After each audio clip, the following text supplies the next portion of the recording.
Okay, so this is part two of pinning the crankshaft on a second generation Dodge Viper with the ATI Super Damper, right? Not the stock harmonic balancer, but an aftermarket harmonic balancer. And as I mentioned in part one, this balancer specific to this car comes in two pieces. ATI makes other harmonic balancers that come in like three pieces or other amounts of pieces. For this, it's two pieces. There's this guy that's your balancer, and then there's this sort of central hub piece here that mates to your pulley and the balancer and the crankshaft. So first step is to drill this piece here while it's outside of the car. Okay, so I have the jig here. This is mounted with these two bolts that come with the kit. You also get the drill bit, and you have to measure, they say to measure 2.45 inches from the very tip of the drill.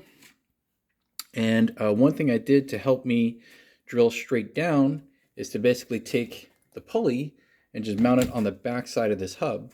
So that way I have a more stable base. So when I'm pressing down on this, this thing here isn't like wobbling around. So this actually was quite helpful. And then also to drill here, they recommend using cutting lubricant. So I just picked this up from Lowe's today. It's called Mock Blue Goo. It's just metal cutting lubricant. And I'm using a standard power drill / screwdriver here. This is actually a hammer drill, but it has a screwdriver setting. So I just use that, and I, fill the hole with lubricant, press down, drill, and I drill for, maybe a quarter of the way through, take the drill bit out, clean out all the shavings, wipe everything off, and then put more lubricant in. So I keep doing that back and forth. It took me about 4 or 5 cycles per hole. Okay, and just take your time with it. The recommendation with this is to drill at a low speed and high pressure. Now the thing is, the cooling vents for this motor here on the back side, you're pressing from the back side, so your hand's going to get pretty hot when you're pressing down because you're running the motor at its highest torque at low speed, and it's going to pull a lot of power, and it can't ventilate all the heat that it's generating because you're literally covering some of those vents with your hand as you're pressing down. So that's also another reason to kind of like do this in pieces, not all at once. Give this time to cool down, clean this up, re-lubricate it, go again. So just so you can see what it looks like, right?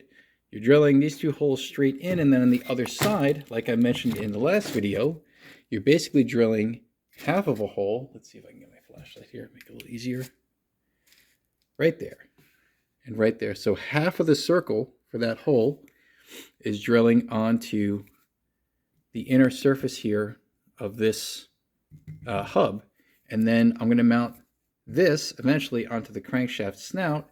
And then these holes will essentially act as a guide. And I'm going to keep the jig on. This I'm going to keep on here. So that way I have the maximum amount of guide to drill as straight as possible. And then I'm going to drill essentially just the last part of that half circle and the last part of that depth there on the crankshaft. So that should make things a lot easier, because as I was drilling through this hub, the hardest part is drilling through the solid metal piece. Once you get to this part where it's like half open and half metal, that's noticeably easier to drill. So that's good, because when I'm over the hood or under the hood in the car, trying to drill at this thing from a 90-degree angle with whatever leverage I have, however I can position my body, it's going to be a lot harder to apply pressure to the drill to come in and cut away this other half circle portion on the outside of the crankshaft on both sides. So I'd say the hard part is, I'd like to think the hard part is done. This is the main part here. So the next step, I got to take this off, because again, this is mounted on the back side, and then take this off, clean it up, mount this to this, and then mount that onto the crankshaft, and then finish the drilling. I did manage, by the way, to take off the air intake on this side as well. That should make it easier to get in, because it seems like I get a better view of the crankshaft snout from this side. So where the heck is it? Yeah, it's right me see if I can get a light on this. I can see it with my eyes. I don't know if you guys can see it. Where the heck is it? Yeah, it's right there under that little plug. That's the crankshaft snout, just right behind that plug there. So I can reach it from here a little bit easier than I can from that side for some reason. Maybe because of this pipe here kind of getting in the way. There's no such pipe on this side. So the only problem is this power steering heatsink, I don't want to remove it because that means unplumbing it.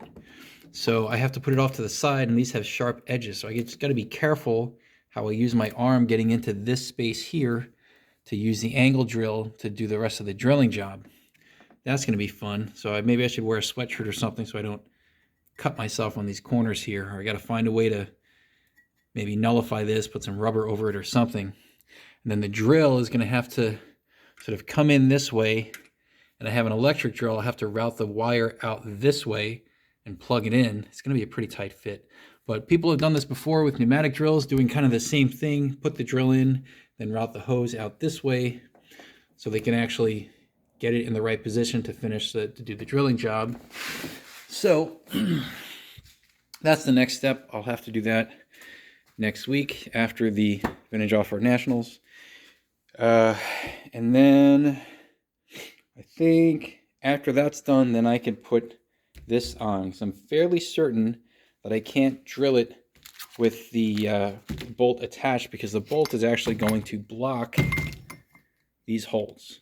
Okay, so that's one thing. The other thing is you're going to have to, I don't know if I'll have enough room in here to drill both of those holes with this hub mounted in any particular way.